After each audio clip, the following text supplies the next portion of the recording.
through over there just a little bit. They're predicting tomorrow to be but no rain.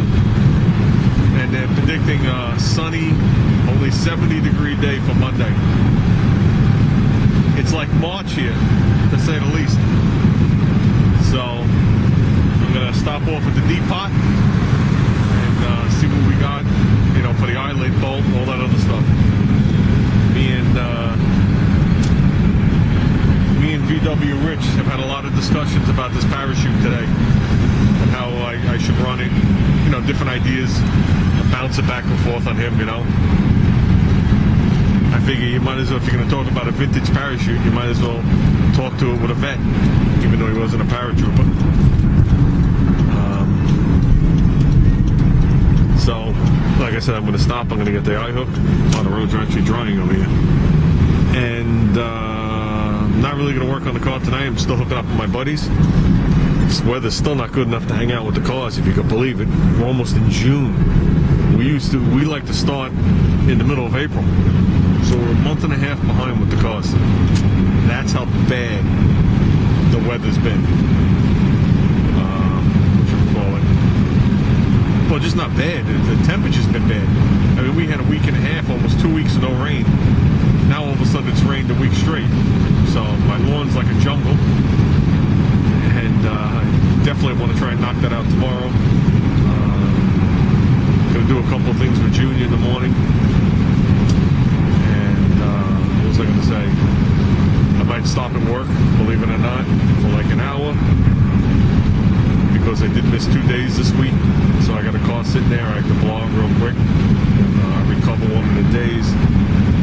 So, and they're ridiculously short-handed on Tuesday, which is my day off because I'm off on Mondays because of the holiday. So I don't want to show my face there. So with that, looks like I'm heading towards the clouds again. But with that, next stop is the depot. Well, I'm back from the depot. Here's my eyelet. I went in there, I looked at the eyelets. First of all, I only found one eyelet that was bent in a circle. All the other ones were so poorly bent that they weren't round. Yeah, they were a circle, but they were really bad. You know what I mean? And I didn't feel that that was nice enough for the bottom of my car. But that wasn't even the problem. The inside diameter of the eyelets was only like 1.5 inches, 1 3/8, which is too small. I want bigger. I'm looking for like a 2.5 inch circle. Maybe something like the size of whatever this is right here. Okay. For 50 cents more, I was able to get a 1/2 inch by 3 foot rod. I'm going to take this, and I'm going to take Mr. Magnet Man, which Mr. Magnet Man really is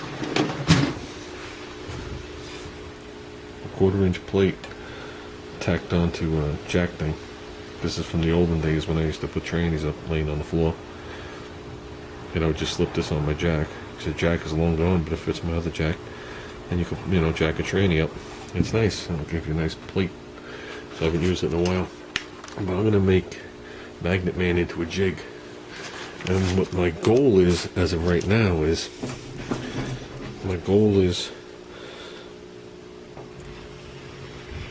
to make a circle.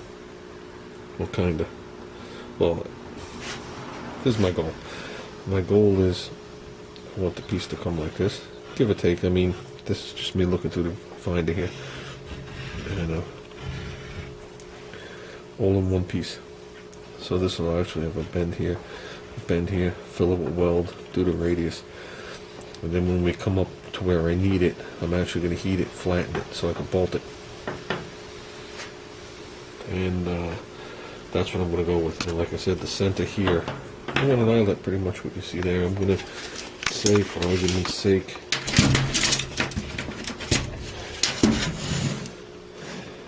that's 3 inches. Yeah, that's a little bigger than what I want. I'm looking for a circle of maybe from like here to like there. That's oval. But about the width of it.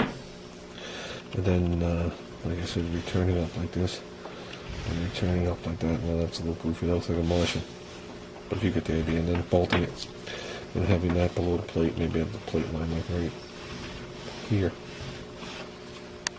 And the way we are going to go with it is we're going to have the individual strings at this point, right on the other side of it. They're going to be canvas covered. There's just going to be no side load on them. It's just going to be a pull load. Then here it's going to allow all the strings to ride on the half round edge and then fan out into the chute. That's what we're going to do. So I should have plenty of rod here to do that. And I'd rather sit here and make it. I mean, how long is it possibly going to take? I figure what I'm going to do is I'm going to find whatever size I need and attack it to the center, and I'll put one stud here, and that'll allow me to hook the piece of metal, bend it around, okay, then I'll probably put another stud here, and that'll allow me to bend this out and bend it out, or one here, then we'll bend this one around and put the other stud and then bend it out. So in this, I'll just bring it to work, I'll clamp it in the vise. So keep this bad boy cherry red, we should be fine. And it looks like I got enough to at least make 2 of them. So I don't think I'm going to have to triangulate this thing like from here, like to the back of the bumper, because there's no load on it this way. If I did that though, I would stiffen the back of the bumper with a parachute mounted. So I'm not saying it's not a thought, but it would definitely be, the welding point would be a little higher where you didn't see it and then come up and go behind the bumper, because that would triangulate everything. So, and I guess that's it for tonight, guys. I'm going in the house, I'm taking a shower, and it's dinner at the diner. Nothing could be finer. Go with a couple of my buddies. So, I guess that's about it. And then this will finally allow me to get the bumper off. I'm going to get going. Definitely going to get going.